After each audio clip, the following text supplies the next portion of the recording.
The Newsday continues here on One News Now. I'm Diego Castro. President Bongbong Marcos attended back-to-back meetings on the sidelines of the 2023 World Economic Forum in Switzerland. Gerard de la Peña with the report. Grab chairman and CEO Anthony Tan hosted the dinner for President Bongbong Marcos in Davos on Monday. Other attendees include former British Prime Minister Tony Blair and business executives. This is just one of the many informal meetings on the sidelines of the World Economic Forum where Marcos Jr. hopes to lure more foreign investments. The president also graced a luncheon organized by the WEF Organizing Committee. He tackled the use of influence by a particular country to take control of a certain territory. Marcos Jr. said this should not be the case for the South China Sea. Around the South China Sea, we all desire a more multipolar. However, the forces of us going back to that Cold War type of scenario where you have to choose one side or the other are strong. He added that the Philippines will not take sides as much as possible. The future of the Indo-Pacific, the future of Asia-Pacific, for example, cannot be determined by anyone but the countries of the Asia-Pacific. And that removes us immediately from that idea that you must choose. We choose our friends. We choose our neighbors. That's the choice that we have made. In a country strategy dialogue for the Philippines, the chief executive said we are likely to post an economic growth of about 7% this year. He attributed that to fiscal discipline and structural reforms, among others. Our actual projection is 6.5, but there are signs that we might be able to surpass that. Our strong macroeconomic fundamentals, fiscal discipline, structural reforms, and liberalization of key sectors instituted over the years have enabled us to withstand the negative shocks caused by the pandemic and succeeding economic downturns. The second day of the forum saw Swiss President Alain Berset doing the opening speech. He is set to meet with Marcos Jr. for a dialogue on economic matters. Wednesday would be the last day for the Philippine delegation at the World Economic Forum here in Davos. There would be meetings and dialogues, and this would be the opportunity for the officials to introduce the Maharlika Sovereign Wealth Fund to the global investing community, even if it has yet to be approved by the Congress. For News 5, Gerard de la Peña, we are One News. Trade Secretary Fred Pascual met with business executives in Davos. Pascual held a series of bilateral meetings with potential investors, including companies like Coursera and Chevron. He also discussed possible partnerships with WEF Executive Committee member and head of International Trade and Investment. Pascual will also take part in the CEO Dialogue on the Philippines and will be speaking as a contributor in several WEF sessions. We will be back with more stories after the break. Keep it here on One News.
You're still watching One News Now. I'm Diego Castro.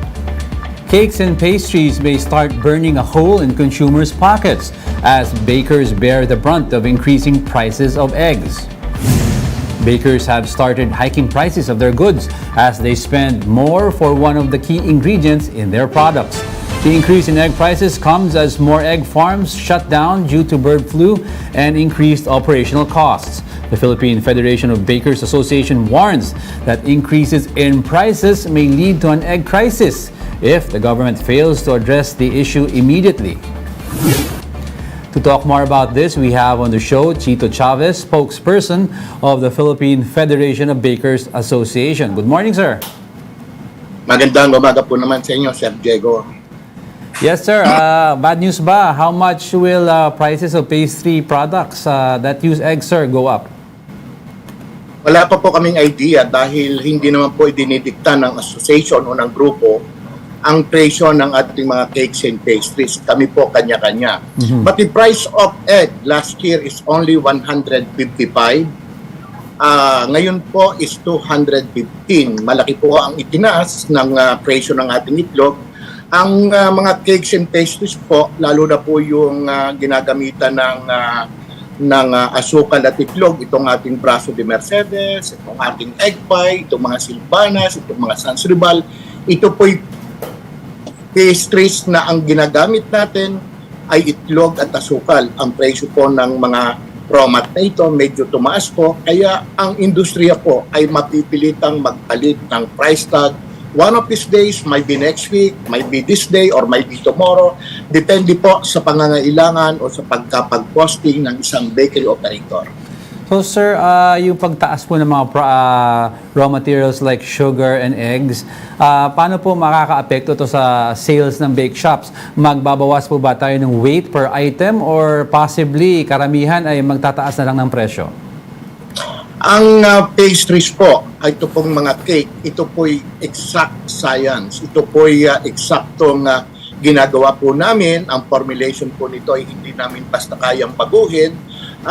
It takes time bago mag-reformulate po tayo.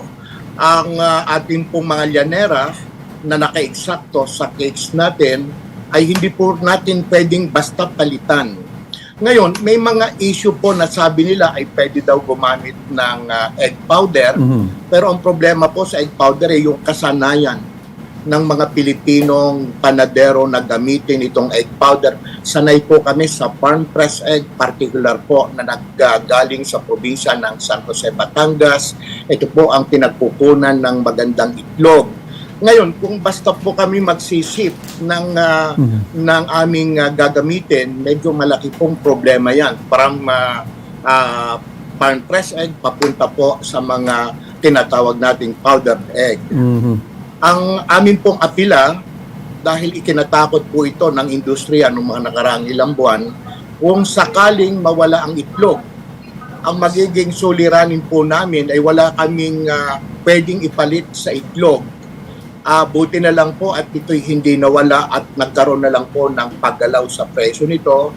Hindi po namin ikatutwa kung ito ay magkaroon ng shortage. Kahit po anyway, tinapay, cakes and pastries. Magbigay lang po ako ng magandang balita. Ang ating po mga pandesal, ang mga loaf bread, yung mga basic bread po.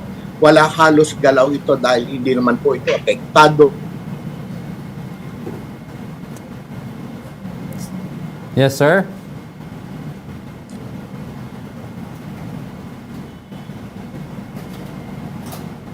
Sir, yes. Can you hear me? Yes, can you hear me, sir? Medyo wala po ako narinig. Ayun, nawala po kayo medyo kanina. Medyo mahina ata po ang ating signal. Oh, sabi niyo, sir, kanina may good news dahil yung pandesal, sabi niyo, sir, and loaf bread ba yun? Mag-maintain Yes, sir. Yes, the pandesal and loaf bread and other related products na hindi po heavy user ng itlog ay wala po halos paggalaw.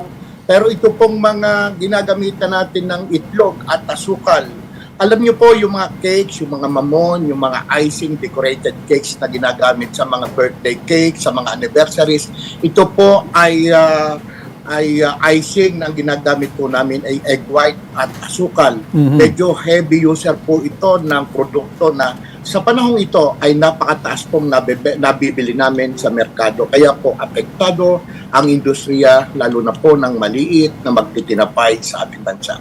Sir, yung sa issue ng mga eggs sa pagtaas ng presyo, bakit kaya nangyayari ito? Hindi po natin alam yan. Tayo po'y bumibili lang sa supplier ng itlog. Pero ang naka-threaten po sa amin, ang nakagulat, ay nung last 6 months na ang aming mga supplier ay nagbabala na pwedeng humirap sa itlog dahil nagka-problema yata ang mga poultry raiser. Bagay na ikinabahala po ng industriya na magtitinapay dahil ang itlog po ay prime ingredient sa paggawa ng cakes, pastries at mga mamon sa aming mga panadriya. Have you heard, sir, from the DA yet? Are they already responding to this increase in egg prices and other commodities na nakaka-apekto po sa mga products sa mga bake shops? Not yet, sir. Wala pa po kaming balita. Ang amin pong information ay nagdagaling sa supplier lang ng itlog. At sana po ay mapangalagaan ng industriya na mag-iitlog ang kanilang mga poultry para nang sa ganun ay huwag naman silang matulad sa nangyari sa ating baboy na nagkaroon ng shortage ng baboy. The moment that there is a shortage of egg, sir, ang tingin ko napakahirap ditong kumuha sa ibang bansa dahil ang kailangan ng industry namin is farm-pressed egg po. Dapat po laging bagong itlog ang gamitin namin sa aming mga produktong mamon, sa aming mga produktong cakes. Thank you for joining us, Sir Chito Chavez, spokesperson of the Philippine Federation of Bakers Association. Thank you po. And those are the top stories of the hour. Join us again at 9:45 a.m. as we continue to monitor the day's biggest stories. You can also catch One News on Signal Play. Register an account now at signalplay.com.ph so you can stream One News live anytime, anywhere. I'm Diego Castro. We are One News. All sides, all the time.